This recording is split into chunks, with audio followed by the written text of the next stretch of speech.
Well, good evening, Jeff. The president has now had 3 health care town halls this week. There was one in New Hampshire earlier in the week, yesterday in Montana, and today here in Grand Junction, Colorado. And in all 3 cases, to the surprise of many, these audiences have been enormously supportive, repeated standing ovations. Some people thought this was when he was finally going to see all this anger about health care reform out there. But even though the tickets were publicly available for whatever reason, it was his supporters and almost only his supporters who chose to show up at these town halls. That gave him the opportunity to go on the offensive here against what he calls the scare tactics that his critics have been using recently, and he really did it today. He really upped the ante on the issue of death panels. He became as fired up as I've seen him yet, and he even invoked the memory of his grandmother.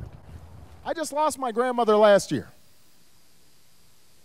I know what it's like to watch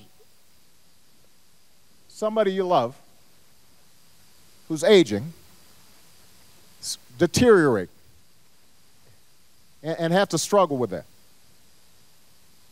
So the notion that somehow I ran for public office or members of Congress are in this so that they can go around pulling the plug on grandma?